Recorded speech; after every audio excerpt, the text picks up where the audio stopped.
Hello fellow shadows, welcome back to another video, and in this video we're going to talk about the last episode of Stargirl, which was episode 10, and my god, this was,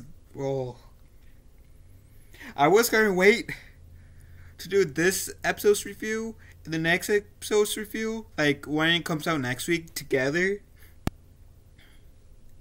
but this episode deserves to get reviewed on its own.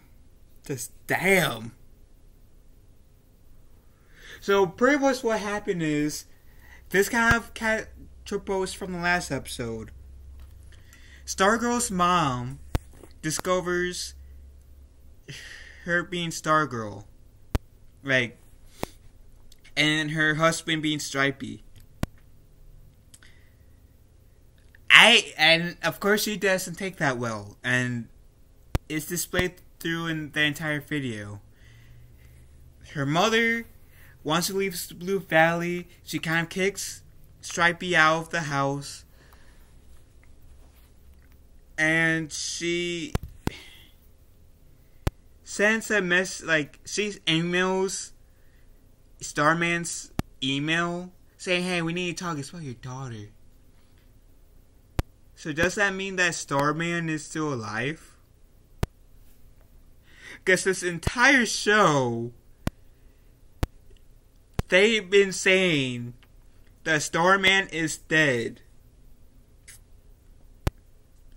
So has Starman faked his own death? Or did he really die and get some sort of resurrection? Or did he, like, pass out? Just Stripey thought that he was dead. I don't know.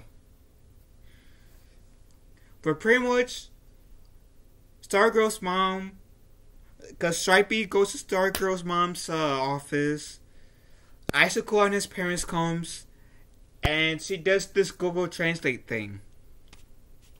And it turns out it translated that there is some pretty weird shit to her.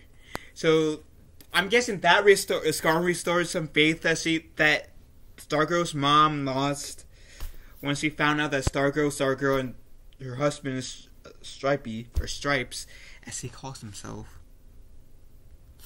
And so while this is going on, we find out that DJ, or BJ, Brainwave Jr.'s mom was murdered.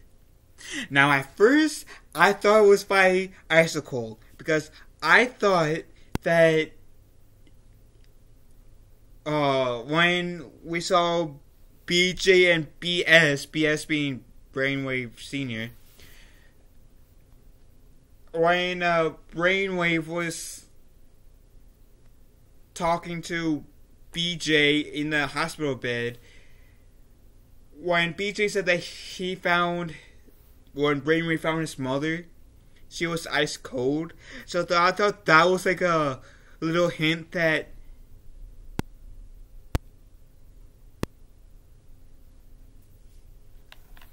was like a little hint of Icicle killing BJ's mom, Brainwave's wife. I thought. But I was right about BJ. That he wasn't exactly, like, my theory about BJ was right, that he might, because I think I said in the last video, the last review, that I suspected that he was going to maybe do some bad stuff in the future. But ultimately, he was going to turn good. I was talking about doing the bad stuff in the future after, like, last week's episode. But I was right about Brainwave Jr. turning good.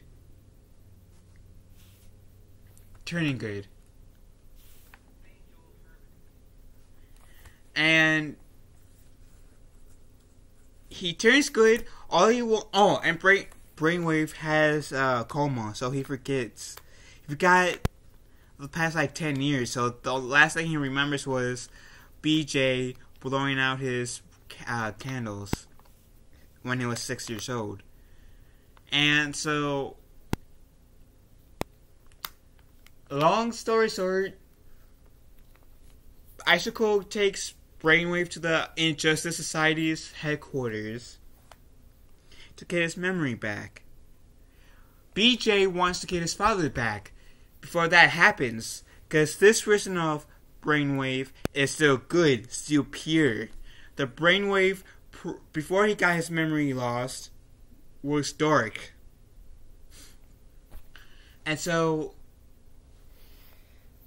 yeah, Brainwave Jr., BJ also discovers that Starman was his uncle.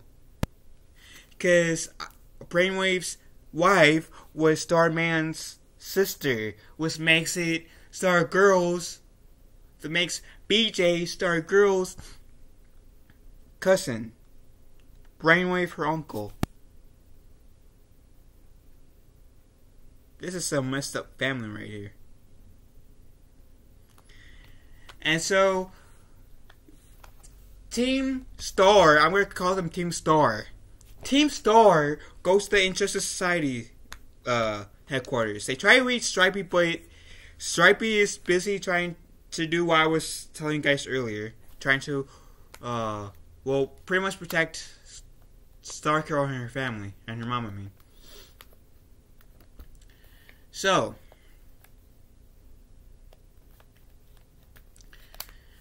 Team Star goes to the Injustice Society's headquarters. They split up. I'm forgetting these guys' names, but I think it's Time Master and Dr. Midnight. I am trying to look up their names so I won't misdirect you guys in their name. Our Man, there we go, Our Man. I didn't even have to look it up. But yeah, Our Man and Dr. Midnight went one way. And Wildcat, PJ, and Stargirl went another way. Because at this time... Oh yeah. The reason why Stargirl went to the Injustice Society's headquarters, because the cosmic staff earlier in the episode went to the hospital, tried to take on Brainwave and Icicle, and it got staff napped. So Stargirl wants to rescue the Staff of Destiny. Brainwave Jr. wants to rescue his dad before he gets the memory regain. So Stargirl, Brainwave Jr. and Wildcat goes on one side. And the reason why Wildcat tags along with Stargirl and Brainwave Jr. is because she doesn't trust BJ yet. And understandably, he hurt her. He he sent pictures of her to, topless, to everyone in school practically. Him and she. So, I not surprised that Wildcat wants to tag along with those two just to protect Stargirl. Temporarily going away from them. Temporarily. Our Man and Dr. Midnight, they find Solomon Grundy. Solomon Grundy killed Our Man's parents. So he tries to, and his powers is, he has this little time capsule. He only has 1 hour of strength. So he twists it, tries to open up the case that Solomon Grundy to get justice for his family, which I believe that if he was successful, then he would have been dead. He would have been killed by Solomon Grundy, along with Dr. Midnight. Dr. Midnight for sure, because out of the team Star, which I am going to count BJ as part of Team Star. Yeah, Dr. Midnight is not a fighter. And you can't argue that BJ is not a fighter either, but he's more of a fighter than Dr. Midnight, the current one. So if he was successful, Solomon Grundy would have beat the snot out of those two. But something happens where it causes Dr. Midnight and Iron Man to regroup with the others. Now getting back to the other three. Wildcat manages to free the cosmic staff. They were trying to do it, but they were trying to do it sneaky like. But Sheev, being the brat that she is, saying, "Daddy, there she is! There she is! Go attack her! She is here! Let me attack her! I want to attack her! Please let me attack her! Please, please, please! No, no, no, no! Don't attack her! Please let me kill her! Please! Please! Please!" I just realized I sound like writing right there. So pretty much what I'm getting at is that Sheev alerted the Injustice Society to Team Star's presence. And she was begging her father, the Dragon King, that Stargirl blatantly called Snapchat was Snapjacking, which, thank you. Just thank you. She was begging the entire fight to let her out so she can kill Stargirl, but her father said that, yeah, no, fuck you. So,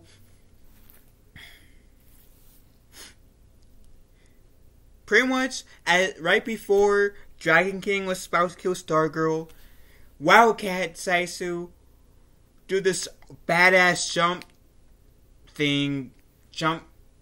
throw thing with the cosmic staff to Stargirl. And keep in mind, the cosmic staff has been out cold until Stargirl touched it. Then it glowed. Stargirl dodges the attack, and the staff of Destiny does this cosmic energy shoot thing that makes Dragon King fly off. And it was good. I mean, like I said, I figured prior to, like, when she was, like, Stargirl was knocked out when she fought Sheev at the school. I figured she was going to die.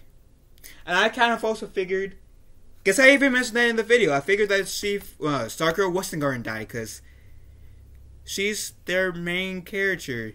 Their star. Girl. See what I do there? And so I figured Stargirl wasn't going to die. And I kind of figured in this episode that, yeah, the cosmic staff wasn't going to go anywhere yet. That wasn't going to die yet.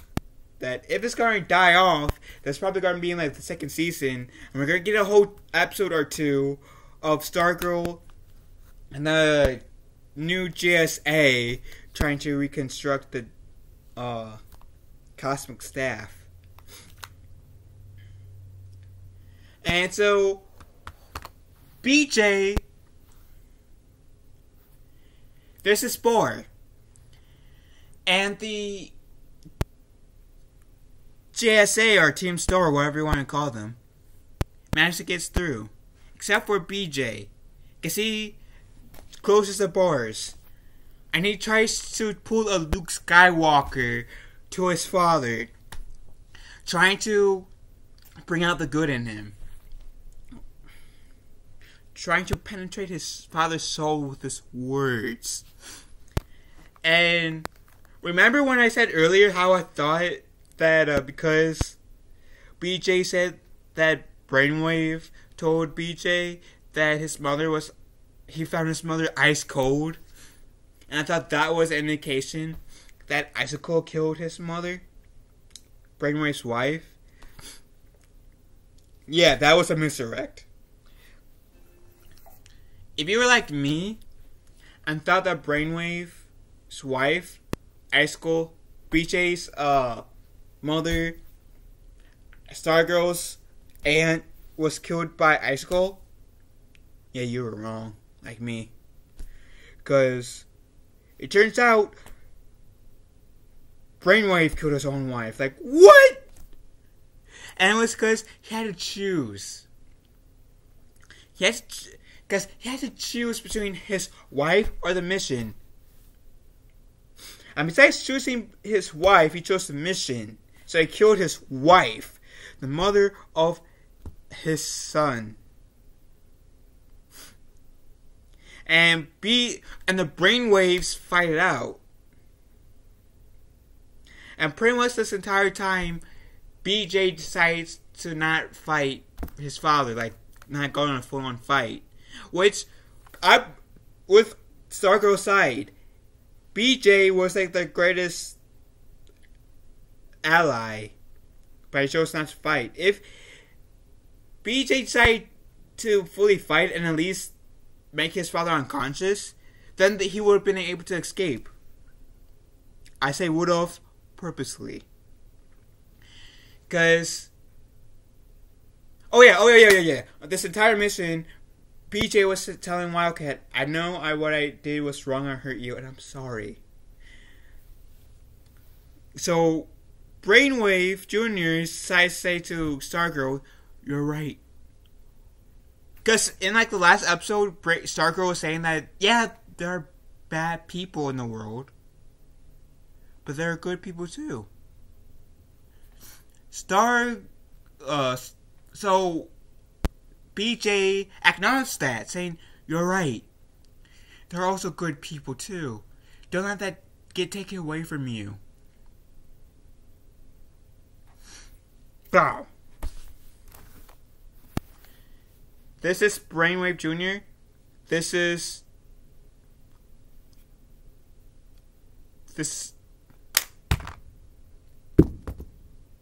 that pretty much what happened. Brainwave Sr. decides to put a lot of bricks and pretty much slam it down on his son,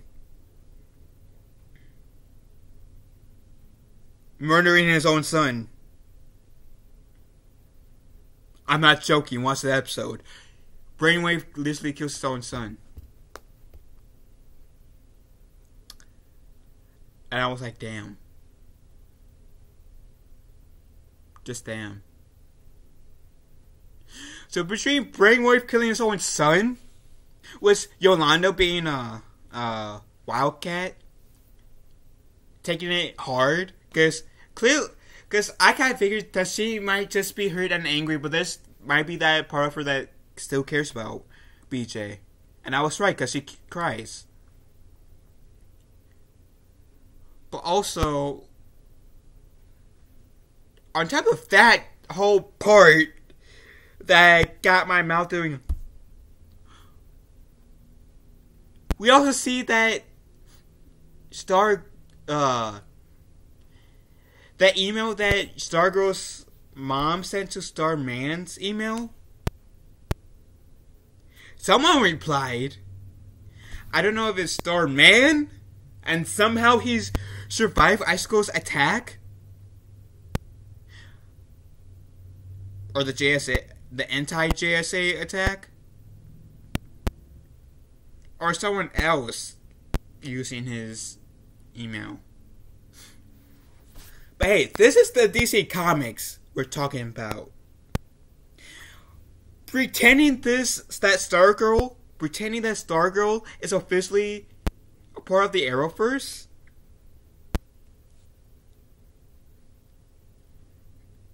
We've seen characters in the Arrowverse die and then come back to life. Tommy Merlin, Mara Queen, Thea Queen, Oliver Queen. So pretty much the Queens have a long track record of dying and coming back to life. Sarah Lance, Even though this is a bit different, Laurel Lance. Ra's al Ghul, I think. Wait. No, not really Ra's al Ghul, because we didn't really see Oliver kill him and then coming back. So I take that back. But Damien Dark, because he died in Arrow, they came back multiple times in Legends of Tomorrow. Quentin Lance. Which I probably said before, but I'm still counting him anyways. Hawkman. Hawkgirl. Cisco Ramon. Harry, the Reverse Flash.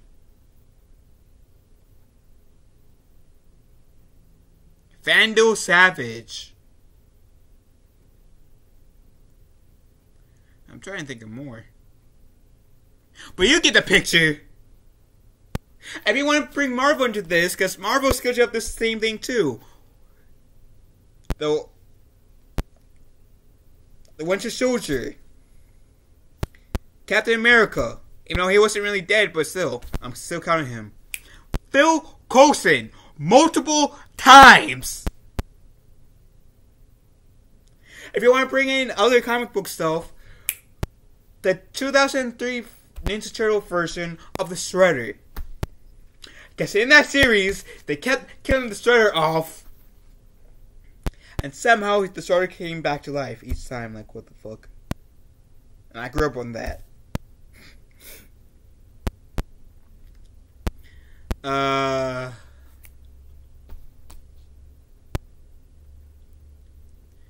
And more people.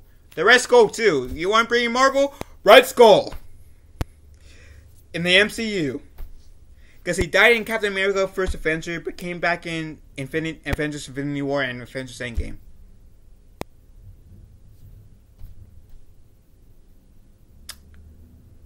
So yeah. And you can kind of say, and debatedly Killmonger. I say debatedly because I've heard talks that Killmonger was going to return in the MCU. You know, he was dead. But going back to the DC Comics era first, Malcolm Merlin as well. And I bet there's other characters that I haven't said that died in comic books. They came back to life. Comic book based theme, they came back to life. If you want to bring Disney into it to just further my point, just for the hell of it, Captain Jack Sparrow. Captain Barbossa. Are two great examples. I just thought of that because I'm looking at my DVDs of the first three Pirates of the Caribbean movies. So yeah. But you get my point. And even Joker to a certain extent, in a way, in for like Arkham Knight. He was a hallucination, but I'm still counting that. So, my point is, using those references, and seeing how it's a comic book based show, I would not doubt that Starman has either hasn't exactly died, or he died and somehow he got resurrected. Either way, I'm interested. Like, who is this guy behind the keyboard that replied to Stargirl's mom's reply? Was it actually Starman himself or someone else? Who knows? But what do you guys think? Do you guys think that there's that chance that Starman could be alive or not? And do you guys think that there's any chance that BJ could have survived the brutal way of how his father killed him? Like, I'm talking about it was like brutal. Like, boom. Oh, you're not going to join my side? Well, it's just damn. But what you guys think about the episode? Leave a comment down below in the comment section below. And I'll talk to you guys later. Love you all. Have a wonderful day. stay awesome, my friends. Be safe out there. Be kind to one another. I'll catch you guys later. And I love you all. Have a wonderful day.